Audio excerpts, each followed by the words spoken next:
Welcome to the Mycelium Signal. I'm your host, Konstantin Tuoniovi.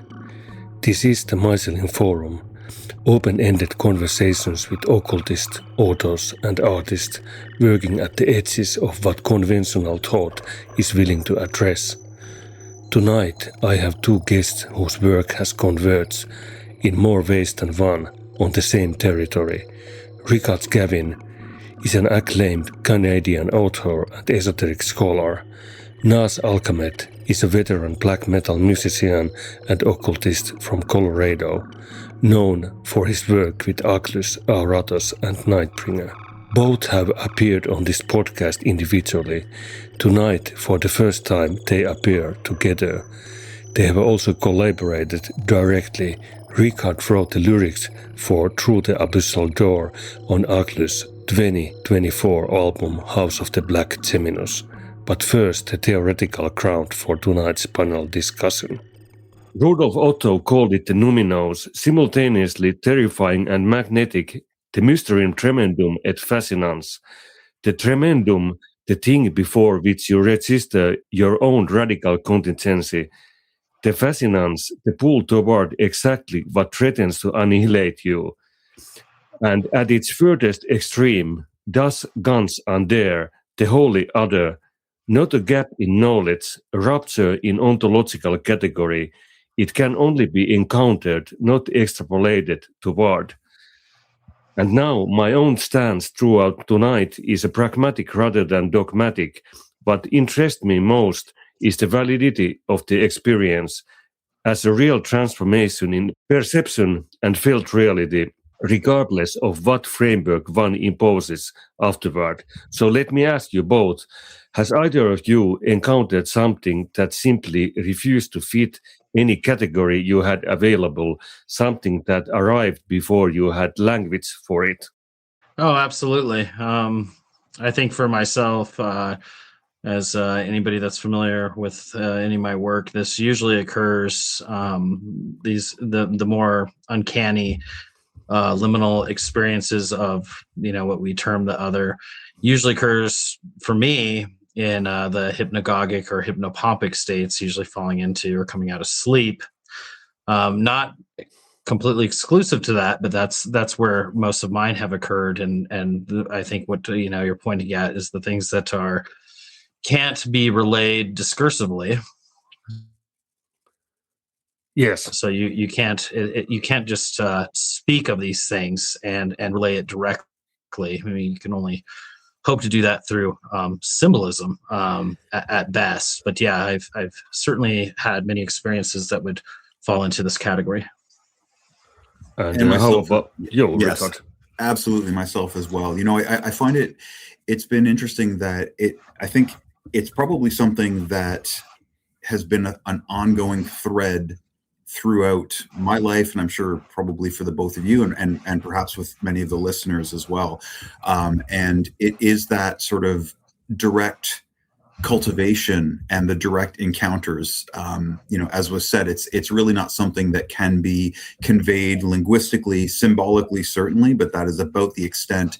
And of course, then comes the challenge of engaging with what lies beyond those symbols and engaging with symbols, as in other words, a gateway toward that immense otherness that is so difficult to describe and yet is something that is so intimately relatable for so many people.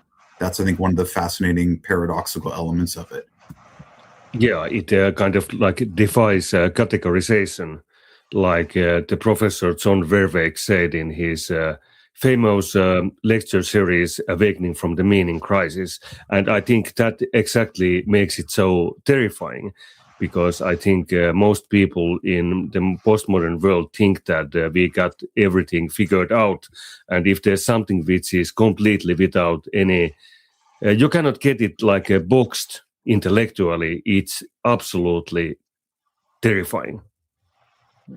Yes, absolutely. I think, and then it falls into the category of causal versus acausal, and it's hard to fathom the acausal because we live in a reality, our daily paradigm, where everything is based on causality. And so to have that rupture of something that would be acausal, I think is terrifying by its nature. And I know Richard and I have spoken about this at length, but it sends you into that state of dread, which then leads into the state of abjection. And again, abjection is just a word to describe a thing. If someone hasn't experienced that, then it's really hard to relay, because it is such a direct and alien experience, because it doesn't fall into what we know as ontological, or at least seemingly ontological. Absolutely agree. Yes, it's and this is where it really does become imperative that forms of magical practice or initiatory practice are so integral to this, because they are so direct and experiential, that without that, it just becomes another theory, another, as you were mentioning, something that someone can, read up on Wikipedia in a little brief entry, and 5 minutes later, they believe that they've got an understanding of it. And the problem is, as culture in general around the globe moves towards this very ephemeral, very artificial, synthetic form of existence that is often mistaken for direct reality, for experiential wisdom, that divide is only going to broaden, in my opinion. And I think that's also, to use Kyle's term, which is a terrific term, and one that I think is a really sound model, which is the causal and the acausal. In the Kabbalistic model, it would be the tree of life, and then the Sitra Ara, the other side, where our sort of identity equals meaning just collapses. We reach the limitations of our own not only experiential knowledge of self, but also of the world. And when that deterioration begins to happen, when that dread does begin to set in, that is the real hallmark of the beginning of genuine transformation. In other words, that is when one's initiation, in my opinion, really begins, because you are now leaving behind your preconceived notions of what magic is, of what yourself is, of how the world operates, and you're moving into a broader and thus more real realm of existence, a more fulsome existence. And I think that the more direct experience and the more direct contact that people can have with that, that is really the only way that they can continue to cultivate this awareness. Otherwise, that divide, as I said, will just continue to broaden.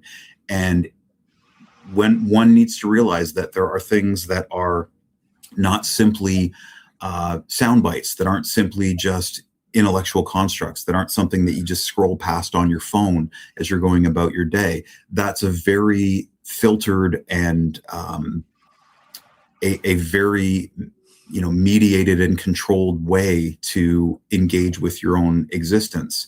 It's only by setting those things aside, by losing those things, that the actual process of initiatory becoming can commence.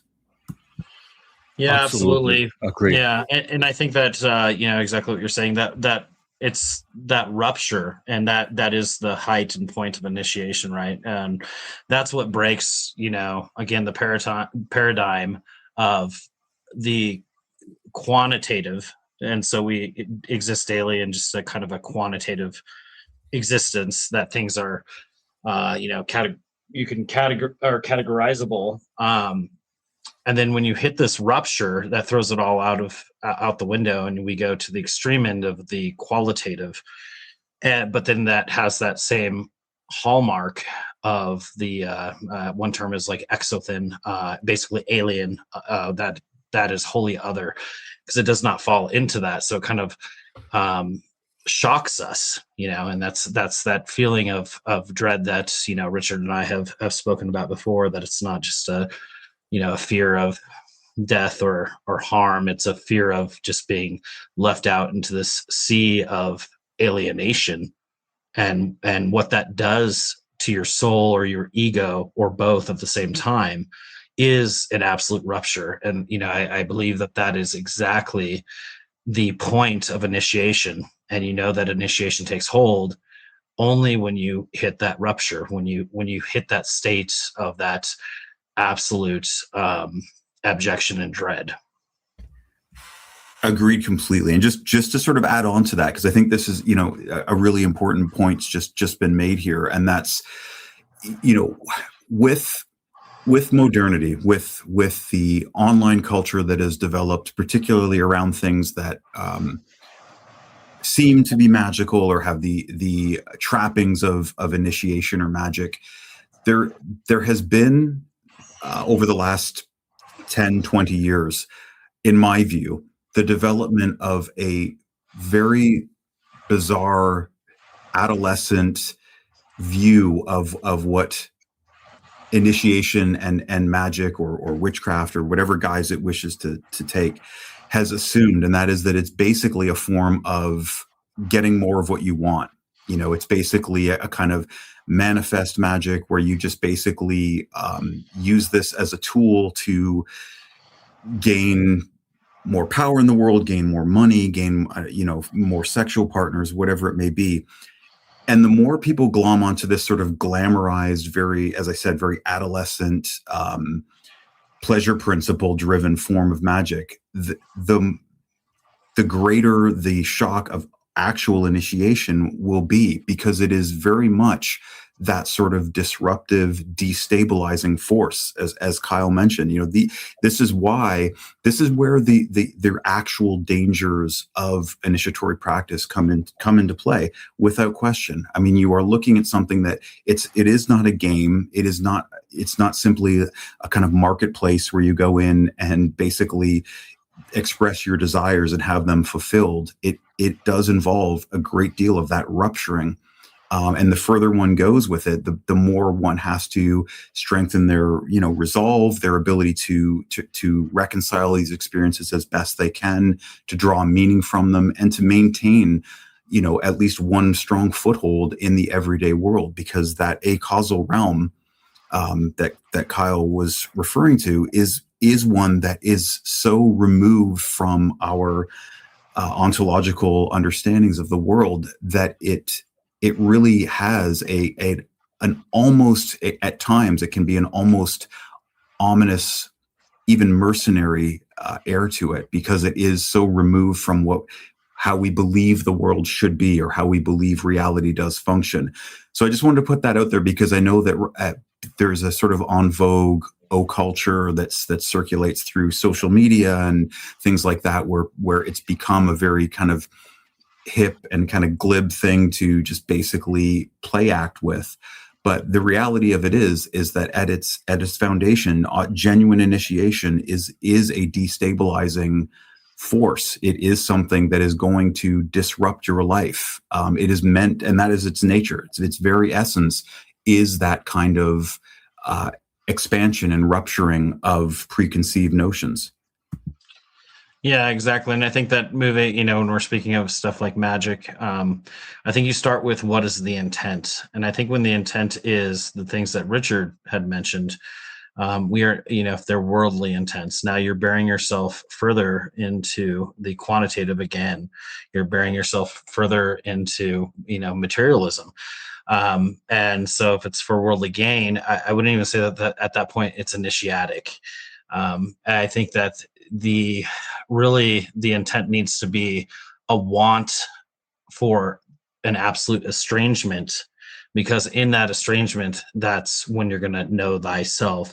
And that really should be the intent, whether it's communion with the holy guardian angel, which is going to be an otherness, or your higher daemon, or whatever that is. But without this desire of, I'm going to do this for, which is funny because you see this in a lot of older ceremonial magical texts to, stuff like find treasure, or however you want to interpret it, like worldly gains. And that's why I've always appreciated especially the later Greek Platonics, because they really, look down on that kind of stuff, like a division between what maybe something like Iamblichus would call sorcery versus theurgy. And of course, he's using it in his own terms. What we would call sorcery is probably different. But, you get my point. That, and they would always use this term, that initiation, even in like the Eleusinian cults or any of those, was the point was to die before you die. And so, you got to think of what that is like as a living intellectual being experiencing death while you are still a living intellectual being, and having that absolute estrangement. That's going to be the gateway, and that should be the intent when you move towards something like true initiation. Yeah, absolutely. Absolutely. And, I would even say that these other types of endeavors that I was mentioning that are often mistaken for initiation or for magical undertakings. I mean, they're what Rene Guénon would call counter-initiatory. I mean, Exactly. they are so far removed. The actual initiatory art, whatever form that takes for the individual initiate, it should be in service of that numinous. It should be a way to have that, as you were saying, the cultivation of that estrangement. If it isn't that, then it may still have some sort of cause and effect. But again, to your point, that is again rooting it further in this sort of causal realm. So it's when it gets into that notion of engaging with a deeper or a more cosmic principle, if you will, that it truly begins, and that transformation and that estrangement begins. Yeah, and it's funny you bring up Guénon in this context of the anti-initiatic, because he speaks of, especially in the reign of quantity and crisis of the modern world, that we are probably right in the heart of what he's speaking about as far as the eschatology, the time that we're in. And the anti-initiatic is exactly kind of what Richard's speaking about. Is you're going to see the rise of these pseudo-magical, pseudo-initiatic things that are actually anti-initiatic, and we do see that now. It's going to, he called it the cracks in the Great Wall, which I'll speak about this more later. But where we're going to see these kind of trends, especially in the magical communities, that are not going to lead you in the right direction into any kind of liberation or knowledge of your higher daemon. They're going to do the opposite. You're burying yourself in that. It's intriguing, Naas, that you brought about the concept of the firewall in regard to the Guénon. I had one thought in my own script beforehand about the firewall tool, but in a different context, in the sense that the liminal is a condition under which the holy other breaks through threshold states, the in-between, where the ordinary filtering apparatus thins, and that filtering apparatus is worth naming. Consensus reality is not the neutral ground. It is a transmission, edited, compressed, systematically stripped of the numinous, a firewall against the liminal. And what Otto is describing when he describes the numinous erupting into the experience is precisely that firewall failing. The holy other does not develop from ordinary experience. It does not emerge gradually. It erupts. And I think this is a crux of the matter, like in Matt Cardin's essay, in the book, What the Daimon Said. The essay was Initiation by a Nightmare. Yeah, absolutely. And I think, again, speaking to the ironically, the age that we live in, and again, I'm sourcing Guénon here, again, the cracks in the Great Wall, is we've gone so far into the reign of quantity in our age, where it creates this barrier, this dam against the liminal. And I think that what's really interesting to see is that becomes so solidified that eventually the cracks appear, right? And so the liminal starts not just seeping through, it's going to start breaking through. And then we look at the time that we're living in right now, where all these things are becoming norms, from whether it's like UFO phenomenon or satanic baby eating cults that are running the world apparently, or whatever the narrative is.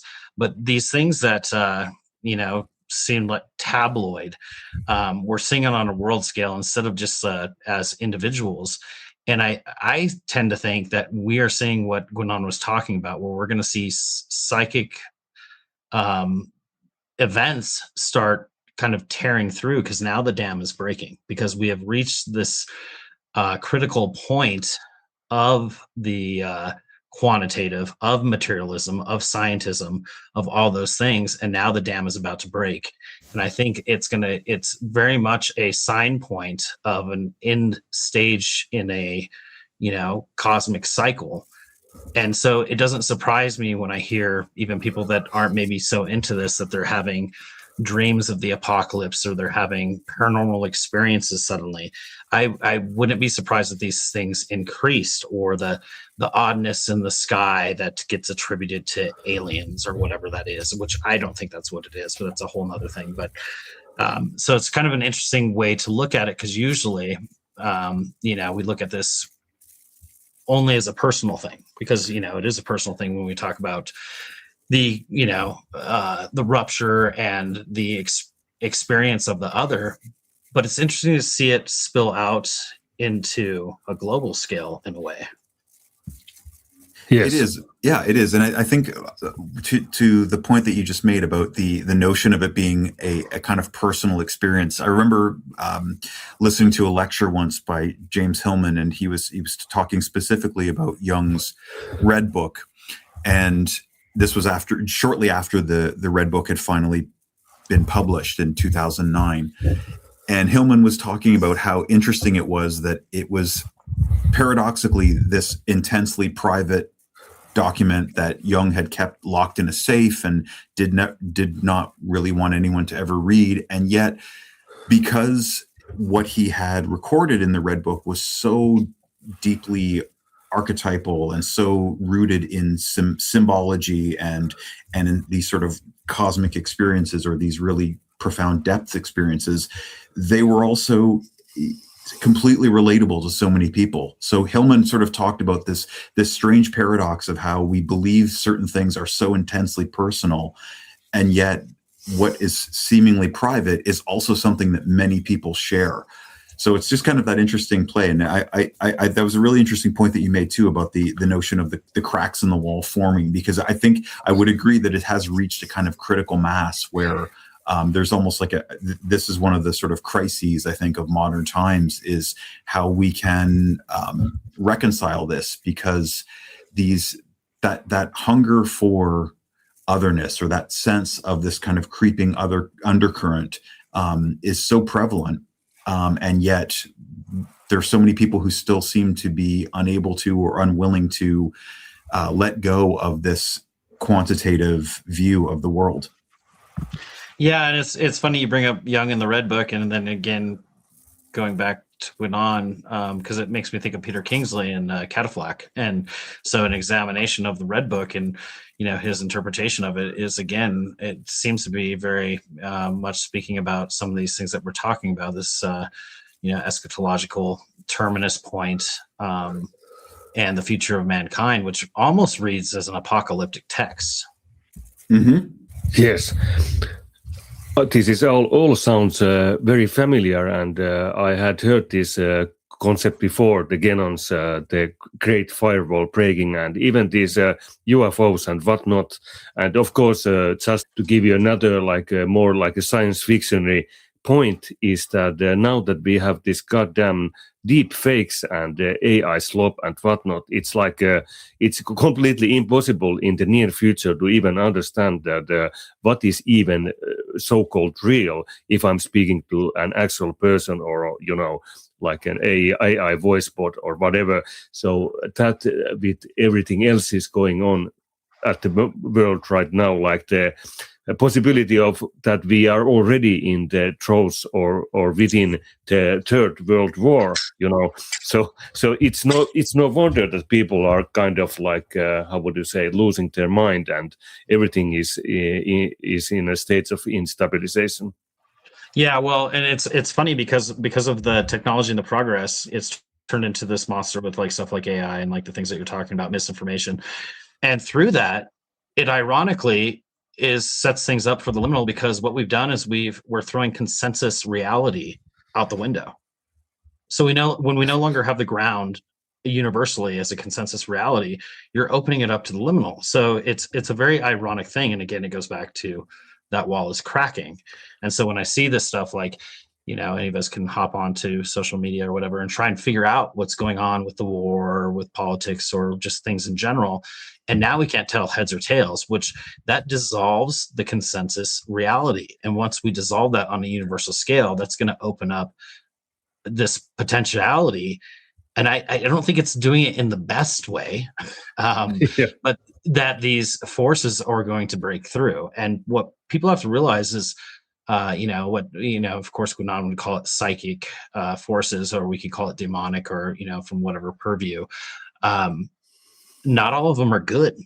So to be thrown out to sea into that is you're probably not doing yourself a favor. So maybe now is a better time to get on board with doing these things in a very personal and controlled and true way, an initiatic way, because it is going to become a part of our greater reality.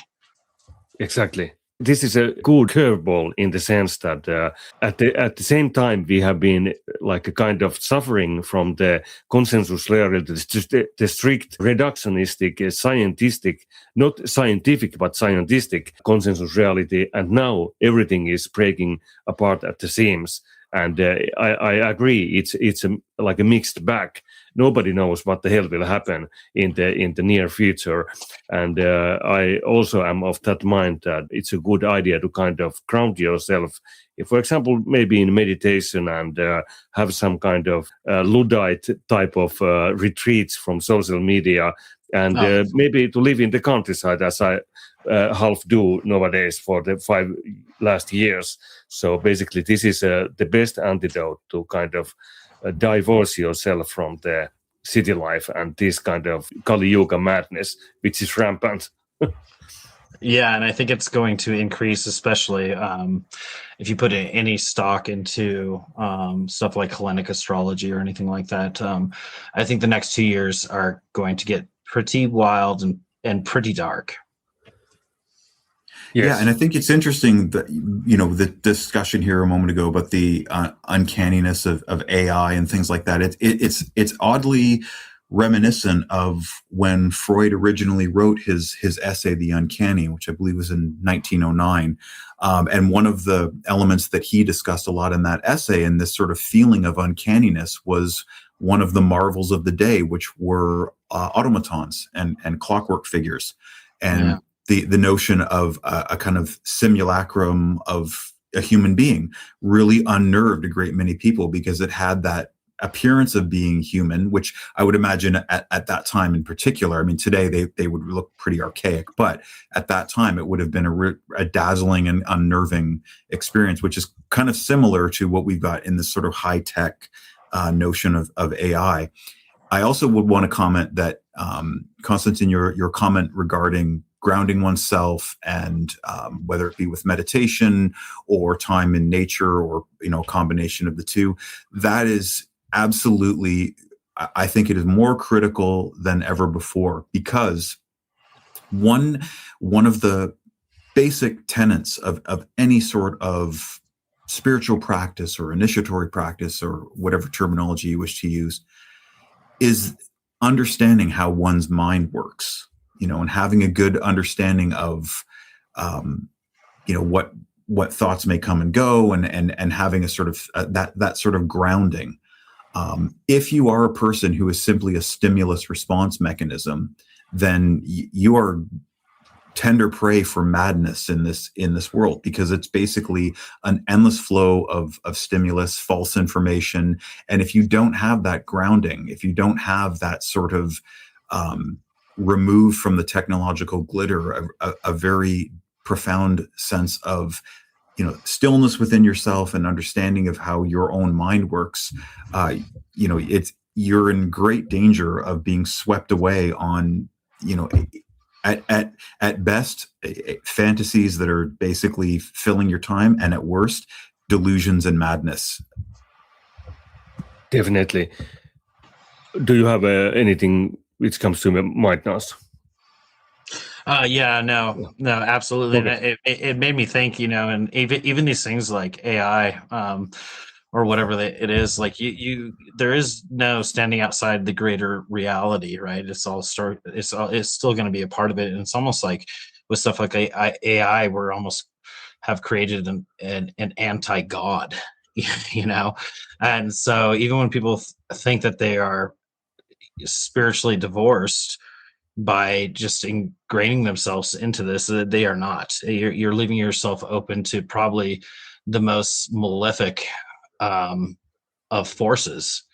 And like I said, nothing, even the most digital thing, is not going to escape the greater reality ontologically.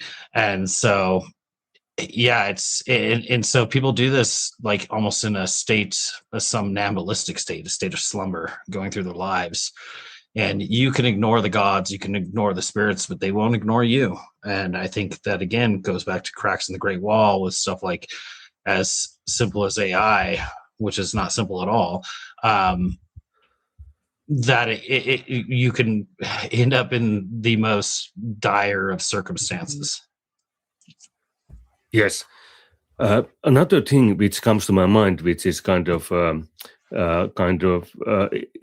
goes further into the holy other territory, in the sense that I had this epiphany like a couple of months ago, and you probably are both well versed in Jung's concept of persona number 1 and persona number 2, but I can read them aloud to the listeners. So basically, Jung had this concept that his persona number 1, his kind of young self, was the consensus interface, the social self, the mask, the maintained as a functional membrane, not false but surface, and the persona number 2, which I would call the daimon myself, the self across time, the persona number 2, the Neoplatonic daimon, the holy guardian angel, the complete being reaching backward to guide the one still inside the process, experienced as recognition. This is what I truly am, still within the circle of selfhood, however expanded. I have experienced this phenomenon myself, but what I just understood that I kind of understood my very mystical and weird experiences regarding to the persona number 1 and 2 around maybe 4 years ago. I understood that there is something beyond, and I believe that was exactly the holy alien other, which is what the channel opens onto nature of those registers like persona number 1 and 2 is what's using it, not a deeper layer of self, but something that uses the same channel from the other side. The daimon arrives in your own symbolic language. The alien arrives in no human language at all. And I think this is the crux of the matter, that when you encounter this thing, it almost feels like your persona number 1, of course, and even your persona number 2 kind of like reinforced with the daimon is in awe of whatever lies beyond. I think this is the mysterium tremendum. Yeah, absolutely. And it's something that I've spent a lot of time considering is when you're speaking about your own personal daemon, that it would appear as wholly other, but paradoxically, it's also you, right? Or you're connected to it. So I like the symbol of the mirror in this regard, because you're approaching this mirror, and I was phrasing this in stuff I'm working on right now as the pan-daemonic mirror. So it's like approaching your own daemon, which is going to be wholly other to you from our person number 1 perspective, right? And then I think that can kind of refract out into not just an encounter with a daemon, but into multiplicity of daemons and forms. Kind of, you could put it into like, again, ontological from a source down to, multiple reflections. But then I consider, when you take that and you look at that, and then you have to wonder, when we have these uncanny experiences with otherness, and I know that Richard and I have talked about this before, which is your other, which again, it's a paradox, right? But I think that the truth always lies at the paradox, at just the absolute point of paradox. But what is your wholly other versus what is an autonomous other that is not your other? Yes. Ricard, Yeah. do you have some insights on this? I do, and like Naas was saying, this is something I've thought about and written about a fair bit. It's of quite primal importance to me because I think it's an integral aspect to at least the type of initiation that's I've been most intimately interested in. Censorinus wrote a tract called The Natal Day, and I actually discussed this a little bit in The Infernal Mask, and he had a theory that one's personal daemon was an independent spirit who, at the time of your birth, on your birthday, assumes your form. So, in other words, it becomes your eidolon. It is something that even in dreams, when you see yourself in a dream state, it is a separate entity that is basically assuming your form. And the reason this is done is for as tutelary purposes. It is for initiatic purposes. I mean, in classical Greek esotericism, the daemon was often the advisor, was the intermediary between the divine realm and the human realm, and at times would give advice more often of what not to do as opposed to specific instructions of what to do. So in other words, things to avoid that would be, as we were discussing earlier, kind of counter-initiatory or may not be in your best interest for your particular pursuit. I do, in my opinion, at this point, that theory I've kind of been contemplating in relation to these three things is that I believe that one's daemon is a ligature or is that intermediary between the absolute or the daemonic realm or the acausal realm, and it's kind of instructing us in certain ways and certain magical techniques that we can use to further engage this, because I do believe that a big part of this, as Naas mentioned, is in an active engagement, a conscious incarnate engagement with one's own death and the mysteries of death in general. These, I think, are imperative because I do feel, that the sense of self, that sense of this other self, this what Jung would call the secondary self, the demonic self, absolutely preceded my own birth. And I felt an awareness of this going back to very early childhood, which was that sense of there being more to this. And it was an older, more ancient, timeless, outside of time type of experience that would occasionally leak through in those early years, whether through dream or just through, uncanny experiences in the course of your childhood. And I think that all of those are to do with this sort of outside of time or acausal realm, or at least perhaps an aspect of that. And death is absolutely inextricably woven. It is of utmost importance. We see this in ancient Egypt, for instance. I mean, the ancient Egyptian mysteries were so heavily focused on death and the afterlife and the awareness of the various eight facets of the soul and things like this, and learning to develop those and work with those, because of course it is not only an inevitability, your own death, it is something that when it comes is in my view, the fundamental initiatory transformative moment. It is the pinnacle to which all of your incarnate initiatory experiences have led you. So moving towards a good death, taking those instructions from the daemon is I think an absolutely critical aspect of initiation. And I think without it, one is really not preparing themselves and is really undertaking things that are perhaps frivolous or just simply unnecessary, because those types of experiences, loss of self, the notion of negation, the notion of an absence, the notion of moving into a realm that is unlike the physical realm, these are the fundamental aspects, I believe, of esotericism in general. Absolutely. And it makes me think again, Richard, of, we spoke before about Akhlys and his conception of the daemon. Indeed. Yeah, and then moving, you don't want to move towards the greatest moment in your life, which is going to be your death, without the right offerings.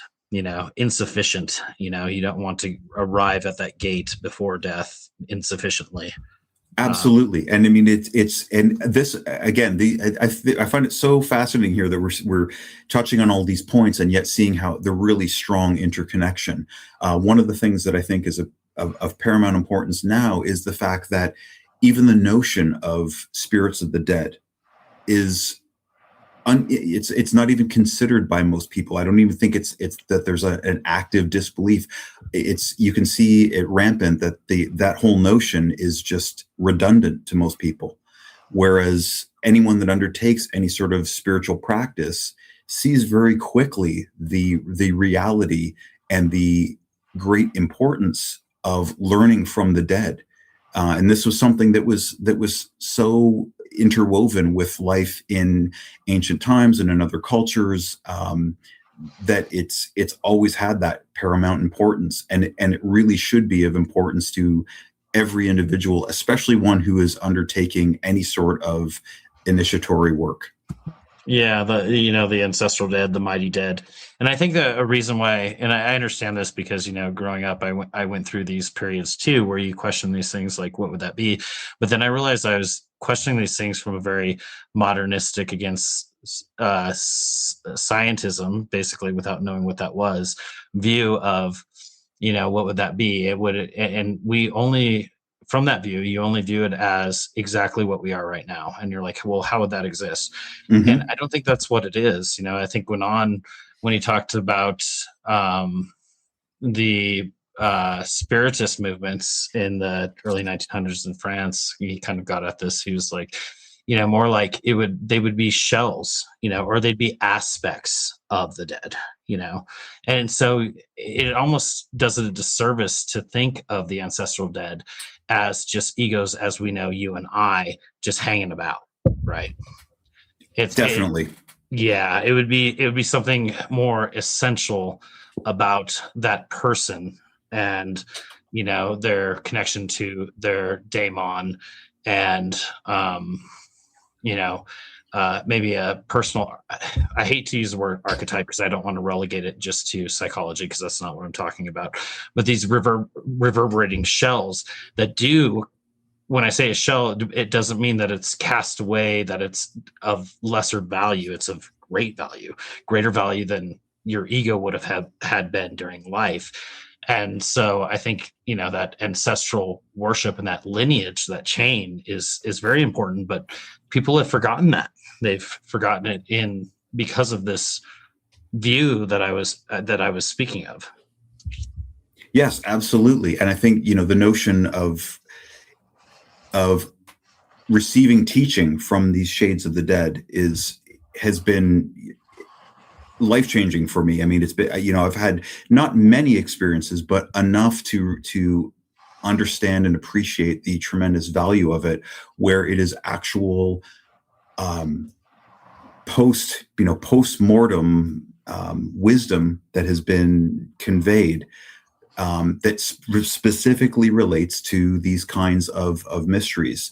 And they are of great importance. And yes, I would agree. If maintaining one specific vantage and expecting all of reality to sort of converge and fit into that is a great mistake. Yeah, and I can actually throw in a personal and very uncanny story that relates directly to what we're talking about. So this was some years ago. I had an aunt that I was very close with. I was the closest with her out of all my aunts and uncles. And unfortunately, she had passed away from a disease. It kind of ate away at her over years and years and years. And she had passed away. Well, this is just a couple of years. And she passed away when I was a teenager. So it's been a long time. But as far as the ancestral dead go, and this whole concept and understanding what that is. So I haven't had many of these, but 100% lucid dream. The dream started as dreams do, but at some point it crystallized. And in this dream I was in, and I have a lot of dreams that take place in the house I grew up in. my aunt had appeared, and she appeared to me in the way that I remember her last, kind of sickly. She always wore this white bathrobe, and she was there. And I always had, even when I was younger, I always kind of flirted with this idea that she was kind of watching over me, right? So it seems significant. So she appears, right? And in my dream, once I realize I'm lucid, I realize I'm dreaming. And as you do in lucid dreams, you try to crystallize it more. And I was like, I don't want this moment to slip away. I want to actually have a conversation with her. But at the same time, I was like, I could see the follicles of her hair. That's that was one most extreme thing that I've done in a dream where I tried to crystallize it and I couldn't. It looked like her. So we had this conversation. And in this conversation, how it ended was the most interesting is I wanted to know if she was an independent ego like I am. So I asked her, I said, can you think and can you feel? Like, can you think and can you feel right now? And as soon as I said that, she dissolved. Wow. Okay. Oh. That is fascinating. Yeah. And so I ruminated on that. And maybe some people will hear that and say, oh, well, that just means nothing then. That proves you wrong. I'm like, no, actually, that proves me right. She was the facets of her greater self in that moment. But I asked a question, coming from this materialistic view of, are you just like me? Are you what people imagine in, say, like orthodoxies like Christianity, where we're just going to perpetuate as we are now? And that was my real question. Is that what you are? Are you actually appearing to me as an individual ego, just like my ego, that's just been hanging out after death? And I got my answer. That's intriguing. I actually had quite similar experiences in an altered state of mind, where I met my 10 deceased friend. I believe this guy died in his 30s. He had a congenital heart disease, and he was waiting to be operated, and he had 50% of chance of dying in the operating table, or he could take his chances and try without the operation. And I believe he lived around 2 weeks after that. And his death really shook me somehow, because he had left me a message which I didn't answer to, that we should meet soon. And I didn't understand that he had so little time left on this earth, and this really bugged me. But I had this altered state of mind where I kind of like tried to channel him, because I had this unfinished business. I wanted to apologize for not meeting him while he was still alive, and I met him in this kind of like a thought form, some kind of environment which was completely devoid of anything of earth. It was like in outer space, like in a void. And I saw this previous person as some kind of like a thought form, and he didn't like anything at all like a human anymore. He was just like some kind of energy or some kind of sentient being. And I asked that if he remembered that he used to be this guy, and he thought for a moment, and then he answered that he has a faint recollection of inhabiting this kind of like a form, or was it like an eidolon? And then he just like vanished too. And it gave me this sense of peace, and also like a sense of gnosis about death. Yeah, well, and at that point, it's almost like in the Greek sense, like they've already drank of the water of Lethe, and so the lower ego is gone, or maybe there's a remnant of it, but it's not important, and it's not important to them. It's not important to them. The greater aspect, I felt like kind of like in my scenario, like my aunt was there to give me a message, and that was what was important, not whether or not she existed in the way that I exist beyond death. A greater form of her exists, or a form that is so alien to us that we can't understand until we die, and so it's interesting. We do have just this innate kind of knee-jerk reaction where we want to ask, and that's what you first do, and that's going to be the first most simple question is like, hey, what are you? Like, do you think like me? Do you act like me? Is this what that is? although I've really never thought that that's what that is. And then when you encounter the dead, which usually happens through these kind of states, right? Either dreams, lucid dreams, or, things that are adjacent to that. And then, I mean, afterwards, I almost was like, I felt stupid because I was like, I could have asked a better question, Right. Yeah, it's interesting how these things come to us. These kind of like revelations and this kind of knowledge is transmitted. Ricard, did you have something in mind regarding this? Well, it's interesting that we're talking about this, because I have had several encounters through dream and things like that, and I have found on at least 2 occasions that I can think of where the spirit or the shade that I encountered in dream was able to offer either specific ritual techniques, or sometimes it was a particular phrase that would be that became of great value to me in my own spiritual work. So in that sense, I've often contemplated the notion of, when this transformation happens at death, there may be a time when an aspect or the shade of this person, or some aspect of their spirit remains, perhaps just for a time. And then that process of transformation for them continues on. And I think this goes back to that integral point of, if we are looking towards this sort of grand transformative moment, I think part of having that kind of, whether you want to call it a metaphysical worldview or a spiritist worldview, this idea of, or a Gnostic worldview of that process continuing on, I think that the notion of either the dead are basically, we're just kind of like a Xerox copy of ourselves in this afterlife, where all of our familiar traits and our physical form and things like that remains the same, which is, ludicrous. Or there's also the kind of popular nihilist idea of, well, it's all just a matter of cellular activity within your physical body, and once your nervous system shuts down, it's just basically erasure. It's a void, and not even a void, because a void is, has at least conceptually a notion of something. Yeah. And so I think that between those kinds of extremes is what is probably more likely, in that this process continues in some form or another. What that would be, I mean, it would all just, of course, be speculation.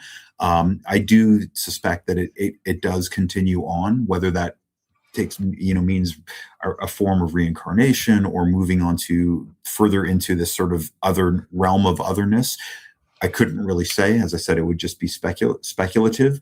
However, I do think that the phenomenon of being, this, whether you want to call it consciousness or spirit, or a kind of mind, is always evolving and transforming and moving into phases that I think at death becomes a completely other form. So I think part of the working with the dead is, and this is my last point on this, but part of, I think, working with the dead is understanding that when they appear, it's usually of their volition, more so than simply calling them up to, in, let's say, a seance setting, to answer mundane questions or things of that nature. I think they have something to pass on at a particular moment in our lives, in our moment in space and time.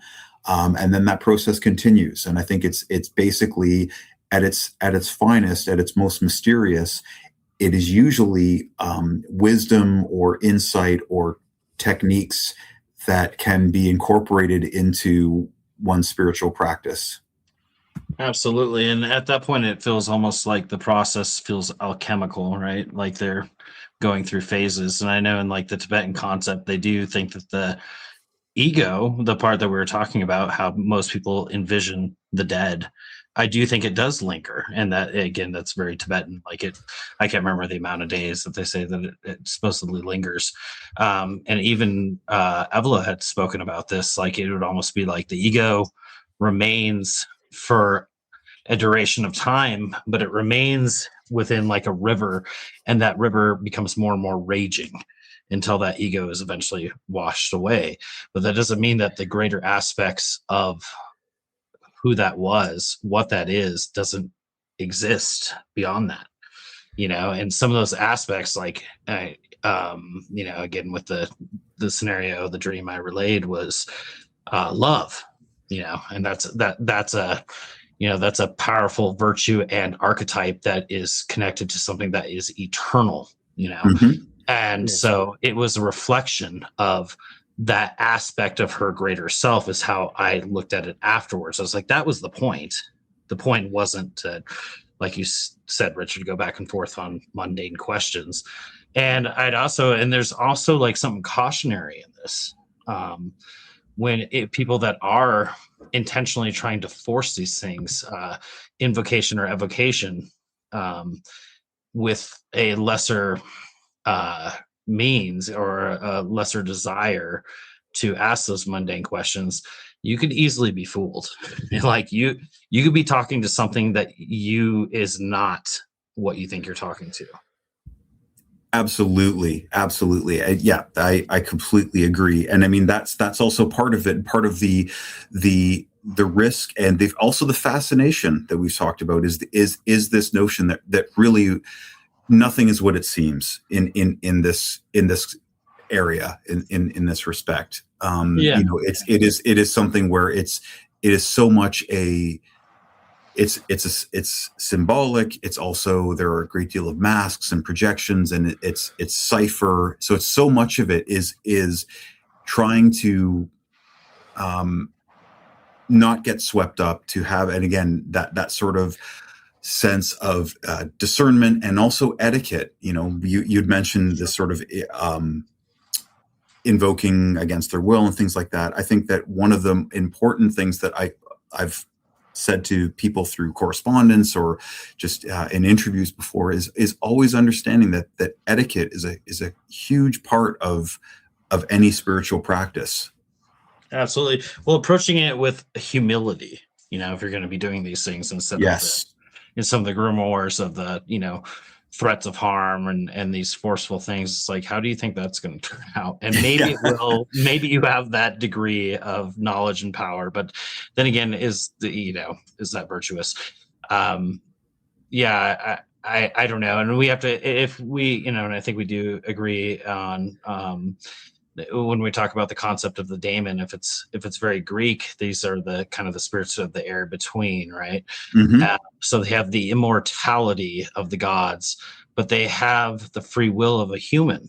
So look at it that way. It's like, you could easily be dealing with a liar. Yes. You could easily be dealing with a lower, sublunar chthonic daemon, that if you did not enter into that that conversation with them in the right way, it could be very, very, very destructive and harmful, because they do have free will. Yes, absolutely. I think this is a good leeway. Or actually, what Richard said at Naas too, like just a while back, it kind of reminded me of a very important, like pivotal initiatory moment I had, like maybe 10 or 15 years ago. And this was in a dream, but it was like the most extreme lucid dream I have ever had. It was completely something different. So basically, to cut a long story short, in the dream, I was in an aeroplane, and the aeroplane was taking off, and I felt somehow like anxious and cramped. It was like a beginning of a nightmare. And then I just understood that the aeroplane had halted, the motor was off or something, or broken. And then I was the first to understand that this goddamn aeroplane is going to crash in a couple of minutes. And then it became evident, and people started screaming, and the aeroplane, while it was taking off, it started to sink down rapidly. And then in that moment, I understood that I have probably maybe say 10 or 15 seconds of life left, and everybody was hysterical and screaming beside me. Then a weird calm took over me, because I understood that I must make my final seconds count. And then I kind of sent some kind of like a pulse or wave of affection to my loved ones. After that kind of like last regard or message to my loved ones, I concentrated on kind of, if you are shooting an arrow, you pull up the string. And I was the string, and I was the arrow, and I felt like this is the Kairos window, the Kairos moment, that I must kind of shoot myself as an arrow to the black wall of death, and I must force myself through the wall of death. And if I fail at this mission, I will be stranded here on Earth.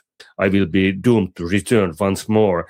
And if I succeed while I kind of pierce through the wall of death, everything, my persona, my mask, and everything which is me would be stripped down. It would be evaporated. And what will kind of continue through is something else. It's my essence or something like this. And it was the most Mysterum tremendum et fascinans moment I have ever had in my life. And I woke up at the moment I pierced through the veil of death. I sprung up from my bed, and I was just breathless, and I was like, what the hell was this? And I was completely breathless, and I was vast with this sense of extreme meaning. And what do you know, it felt like if I had some fear of death left, it left with that dream. And after that dream, I have somehow felt like spiritually that I'm like a kind of living in some kind of borrowed time, or I have already died, in the sense that most of the time I don't fear death at all, because that was bolt of gnosis for me. Well, yeah, that sounds like what Chumbly talks about with dream initiation, So again, we're going back to, it sounds like within that dream, which sometimes I wonder if our own Damon weaves that scenario, right? That weird, strange scenario in dreams to, kind of provoke that moment. And when you hit that moment, I mean, it's often talked about these people that have had near-death experiences.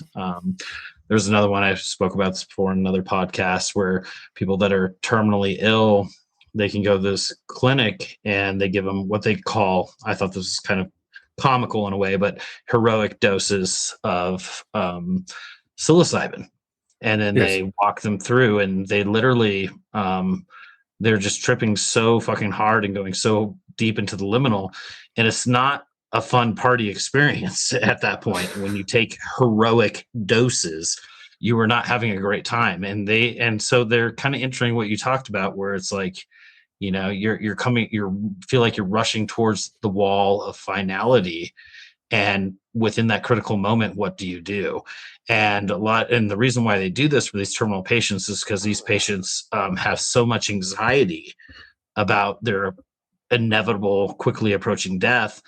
And that when they go through this, they lose that fear of death. It's once you have that experience, and in that critical moment of absolute dread, just trembling in dread, you either move one way or the other. And if you move in the correct way, then you realize that things are eternal, and it's kind of like, you could look back to your own birth, like, was there a start? You go, this is when life started. None of us feel that way. It just feels like true. This vague, ambiguous thing that's just a continuum. So why would death be different? Yes, exactly. This is just a fascinating material. And if you bear with me, I have one account which is directly related to the Holy Other, and this kind of like cold shiver. there are these like normal cold shivers, which might be like sublime, like aesthetic cold shivers. And then there is this another thing I have experienced. Also, by the way, listening to the House of the Black Geminus album by Akhlys, your band, which Richard also wrote lyrics to through the Abyssal Door. I had the advanced version of the album, so I had time to listen to it quite so much, and I had the same experience I'm going to describe now. But this thing happened around 3 years ago, and I think this is the single most mystical and disturbing experience what I had with which I think was a kind of brush with the Holy Otto, and only a brush, if you catch my drift. It wasn't like the full experience, just like a whisper, and still it was completely absurd. So it went like this. Around 2 a.m. at my cottage loft, I had laptop on my lap with screen, was the only light, and my wife and dog was sleeping below. And I had been in esoteric conversation for hours, continuous with years of research, exhaustion, isolation, sustained focus on exactly this territory. I was mid-sentence when I noticed text appearing on the screen without me typing it, lagging behind in time rather than the computer. I dismissed it.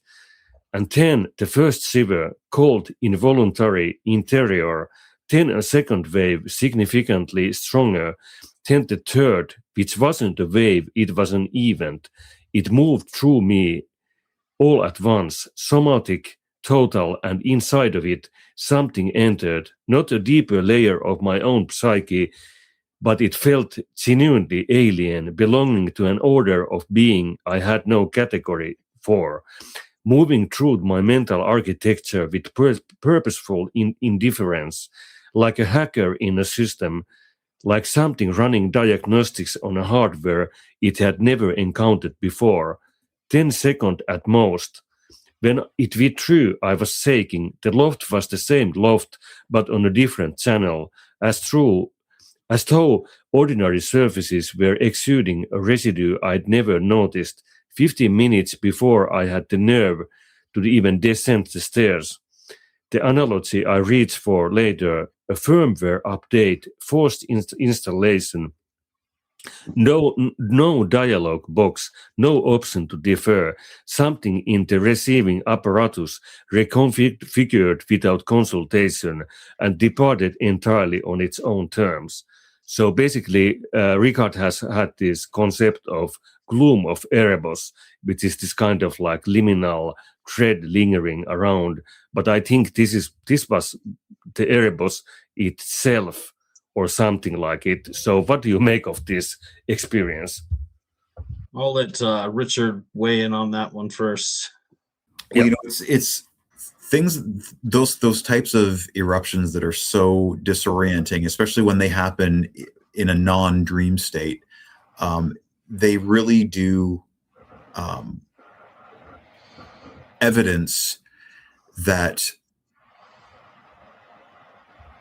the reality of many of these states, the reality of many of these spirits are at times just outside of our everyday constructs. And it just takes a few elements to be removed from the everyday to create that arena or that clearing where they can manifest. You know, I've had similar types of experiences, not exactly the same, but of a similar character. So I can definitely relate. And it is anything but a romantic and reassuring sense of you know of oneself and one's power and one's place, you know, at the peak of all being. No, and all of these sort of grand notions that we see in medieval grimoires and things like that of calling up these things and being able to just hold sway over them.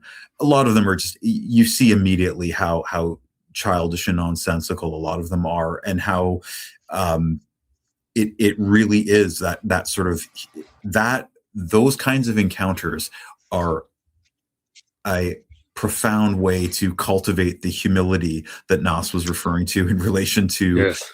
in relation to spirit work. You really do. And I've had where I've worked in certain patches of wood where I will go out and do magical work. And I have had more than one occasion, hiking my way out of those woods late at night and just been assailed and terrified and, running full tilt out of this forest, just consumed with real terror of the fact that, this environment that I have helped, had a hand in helping cultivate towards inviting these types of entities to appear. Well, now they have, and they have been awoken, and they are ready to, they are basically ready to present themselves. And it is a legitimately frightening experience. I mean, it's really, you do realize quickly that if approached with sincerity of intent and with humility and integrity, you do quickly realize that this is absolutely anything but a game. Yeah, Yes. that's that moment of now what? Yeah, we are not in Kansas anymore. Yes, exactly. Yeah.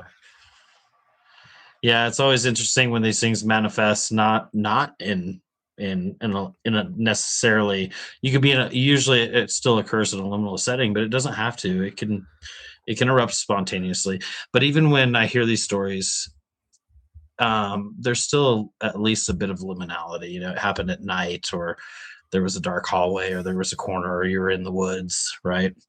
So we're still stomping on their ground.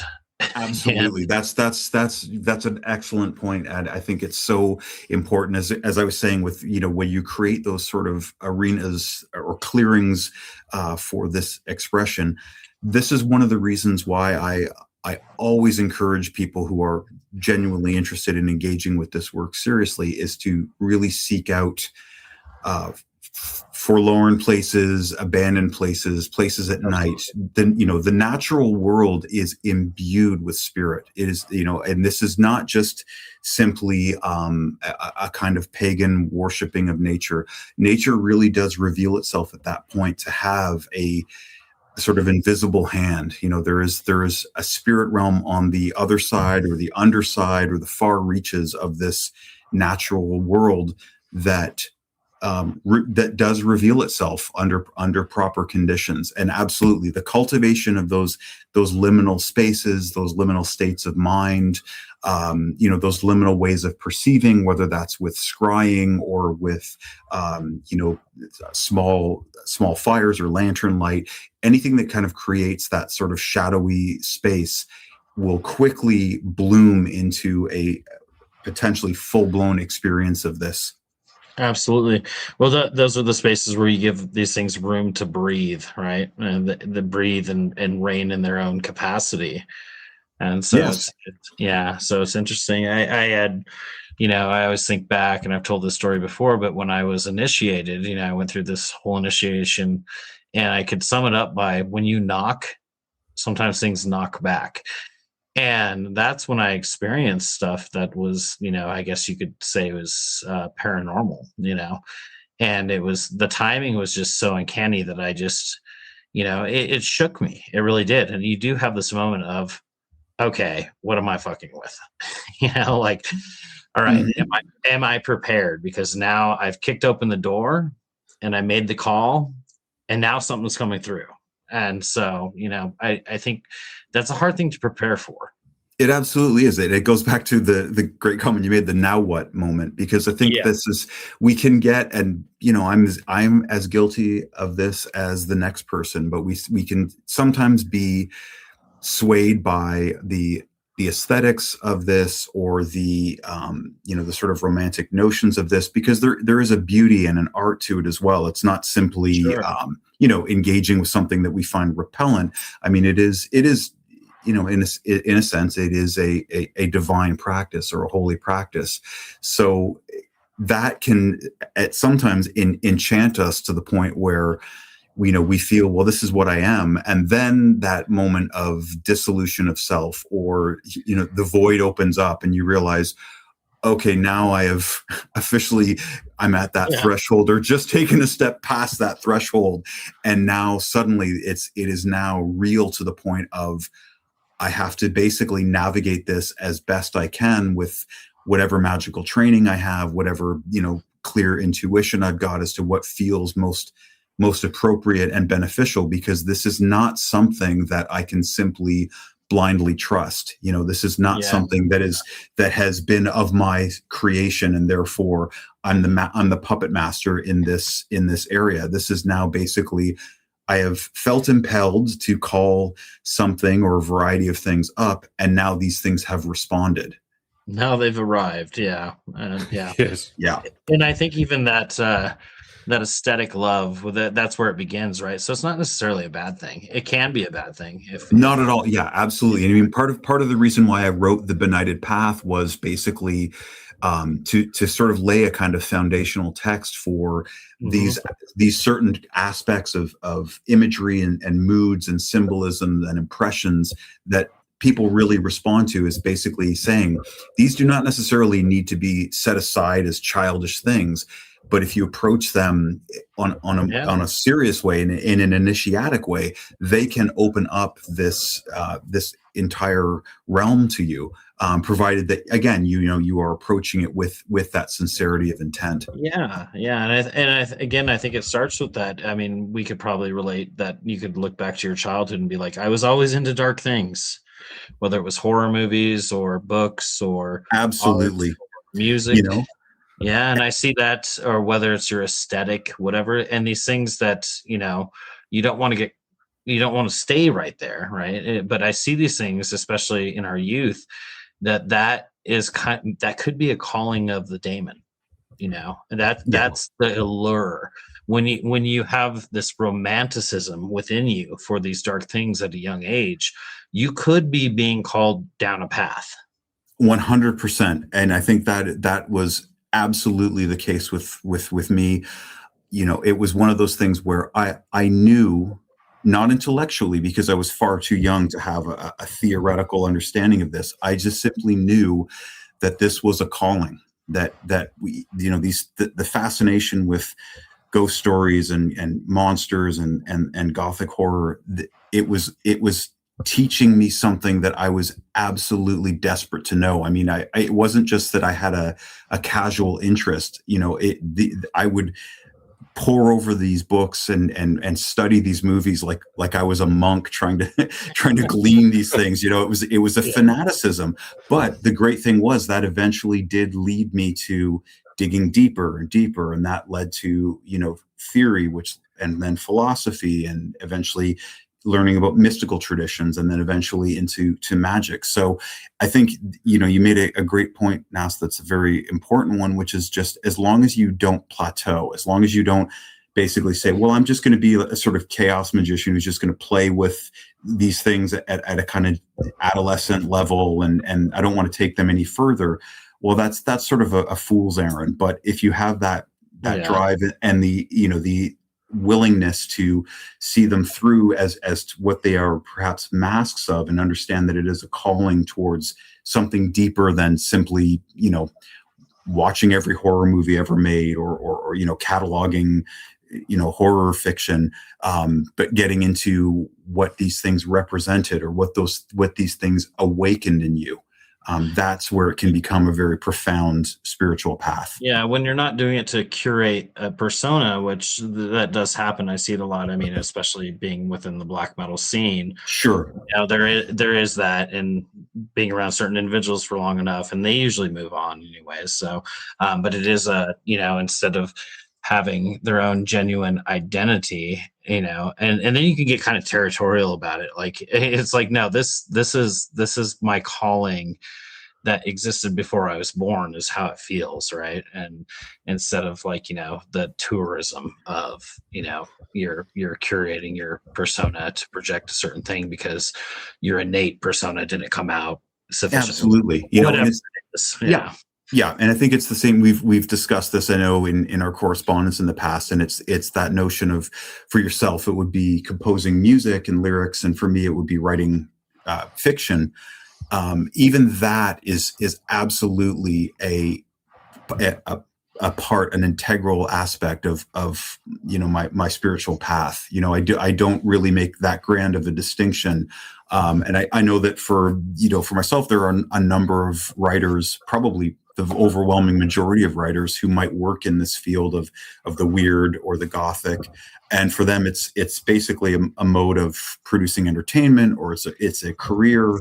It's something that maybe gives them some creative satisfaction. But for myself, it's like, no, this is an expression of my faith, and in a very real way. Not saying that, of course, what I write in a narrative is a literal reality. It's not reportage, but it does convey moods and impressions that are very real. I think I hope anyway that it touches on principles that are very true and resonant, and do speak to that more spiritual worldview. Well, and I think that's why you're such a great writer. And I think this about anybody that is any artistic endeavors, when they are invested, in the soul to that degree, that's going to create great art. But on the opposite of that, I sometimes do wonder when I read a great horror story, and then I find out that the writer is absolutely not invested. You could look at H.P. Lovecraft. Mm-hmm. That's a great fucking example. And then I kind of wonder, maybe you weren't invested into this, but I think maybe an aspect of you is, without you knowing. Which is, I would agree. I think that's entirely possible. And I think that, because you see, this would probably open up another entire episode of the podcast. But I think that when we have any sort of creative endeavor, is in itself magical, and becomes even more profoundly magical when the creator is invested in that element of the process. In other words, when they acknowledge that there is a numinous undercurrent that informed and inspired the inspiration of that piece. So I know in modern times, it's much more, art and any sort of creative endeavor. Well, it's a commodity. It's something that is, made to become a product. But I think even underneath that, even when it is perhaps created for commercial purposes, there can still be something that the artist or the creator is responding to, that they themselves may not be as aware of the process, but it is nonetheless there. I think that in certain works, and you mentioned Lovecraft stories are a great example of that. There is no question that his fiction was saturated with that sort of numinous, eerie otherness that we've been discussing today. Even though he fancied himself as a staunch materialist, these things still flooded through his fiction. Yeah, and sometimes, there's a thing where you can deny an aspect of yourself, and the interesting thing in the case of Absolutely, Lovecraft, is he was getting these from dreams. So when I read this, I was like, oh man, you didn't get there. Like on a certain level, you didn't admit, you would not allow this into your daily reality, but something was speaking to you. Absolutely. Have you ever read H.P. Lovecraft's Dream Book? Naas, have you ever seen that book? I don't before? think I have. No. It was a small press publication that came out many years ago. But it's basically, they went through the editors of this. It's just a small booklet, but basically the editors had gone through all of Lovecraft's correspondence, and I believe some of his journals, and they pulled any of the excerpts where he detailed his dreams. And when you see them grouped together and read them through, there is no question that there was some sort of Gnostic process going on there, even if he wasn't, because they're so bizarre. And so we could absolutely, anyone who's had these kinds of experiences could detect the sort of flavor of those dreams. Yeah. Well, it's one of those things, like knows like. So when you and I read Lovecraft, we're like, we know what this is. And maybe he secretly knew what it was. But I could also understand, being a man in his time and place, being like, there's no room for this in my daily life. This is nothing but, and I love this, this is nothing but fantasy. And I was like, and then we Right. can get to conversations around the imaginal. Well, I was just about to say, then we could get into, Corbin's The Imaginal, and Exactly. Yeah, exactly. And I was like, well, this might be coming from the eighth climate down to, your absolutely dreaming mind. Sure, because I mean, at all artists, I believe, would attest to the fact that their finest work, or the work that they have the deepest resonance with, was essentially received in a lot of ways. I mean, there's obviously the effort to craft the appropriate vessel for that, be that a song or a painting or a short story or a poem. But really what you're trying to do is create a clear connection, a clear conveyance of something that you have received. Well, I think that this can especially occur in the post-industrial age, where we are divorced from spiritual traditions like lineages. Mm-hmm. And so I think this can easily manifest that way. And again, it's a breaking through, right? Where when you are conditioned in a society that teaches you none of these things are actually real and you shouldn't pay attention to them, they're going to force themselves through regardless. So I think it's interesting to look at like post-industrial age artists that are doing these things that we're talking about and writing these things that just feel so innately familiar. And it cannot die. That chain cannot die. It exists at all times. So when you take out a lineage of whatever culture or whatever time practices, word of mouth, spiritual practices, when that no longer becomes a part of your community, your people, it will still rear its head, and it might do it through the most materialistic bound scientific thinking mind, but they might wake up from these dreams and all of a sudden write these things.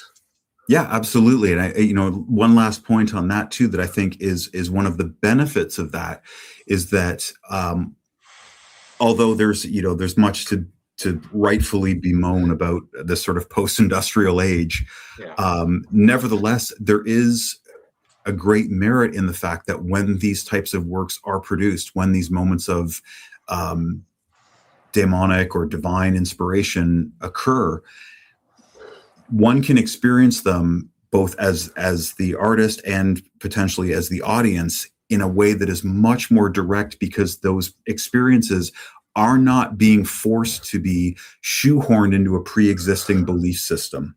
So one of the things that I really tried to emphasize in the Benighted Path was that, yes, one can obviously run the risk of delusion or solipsism or basically just self-aggrandizement. But at the same time, when you have a direct spirit to self encounter, when that is a sort of reciprocal relationship, what can bloom out of that is far more potent, because you're not then saying, well, how does this relate to the church or this belief system, or how can I integrate this into the scripture? Yeah, exactly. And I think that's the crux of the issue right there, is people don't want to be the ostracized ones. And so probably quickly to dismiss a lot of things, because it's got to fit into your paradigm, whether that's your religion, or if you're not religious, your non-religion, or whatever it is. And so it all gets written off as fancy. Yes. I think this is a perfect like how would you say, consensus that this kind of idea or concept that we can as humans like kind of define reality, kind of put frames on it, which is completely idiotic, and it's even unscientific. I would even say that it kind of the straitjacket of consensus reality leaves so much out. And I would offer an how would you say, guidance to any like a new initiate into this path, that the humiliation is not the humiliation, but humility is the key when confronting these kind of forces, Absolutely.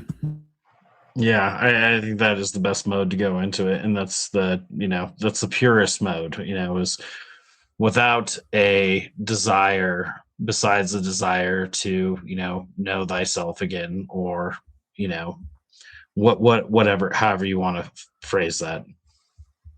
Yes. Can you explain what was the gloom of Erebus for the listeners? Because I hinted at this phenomenon before, but not all listeners are probably familiar with this concept, which is intriguing in itself.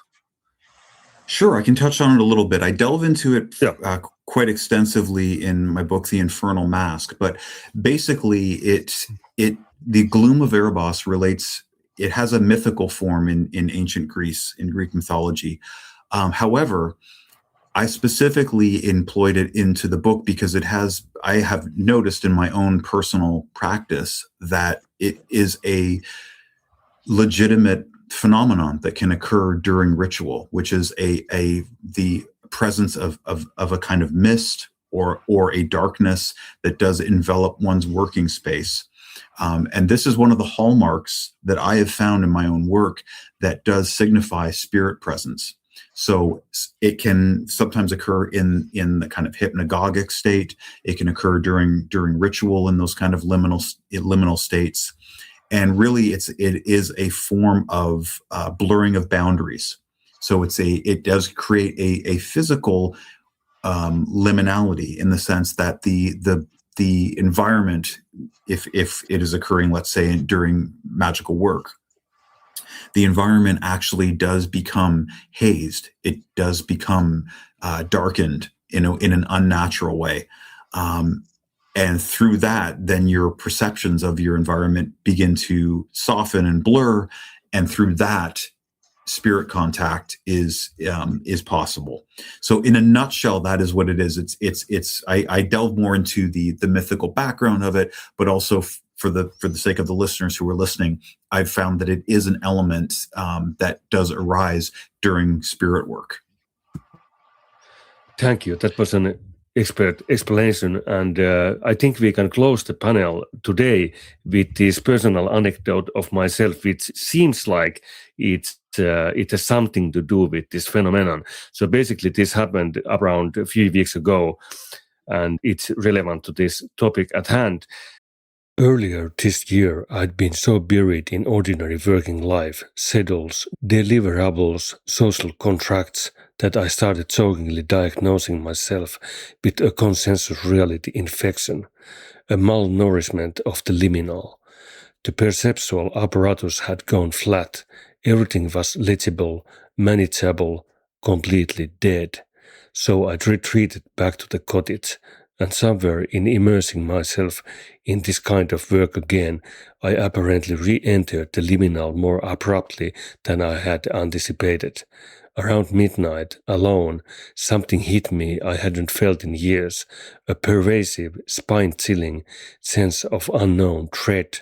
Not locatable, not pointing to anything specific, just an ambiguous awareness of being at the edge of something I couldn't name.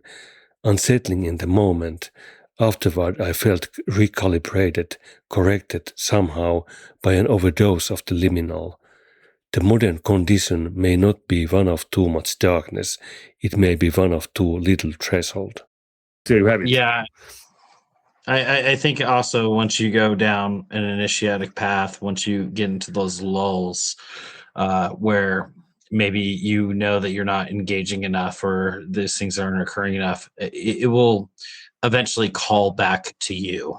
Once you have called and you've made that contact, there's no getting out of that contact. You are no longer like ignorantly bliss, it's going to call back to you. And that's when you hit these moments, that's when it tells you, I need to cultivate again.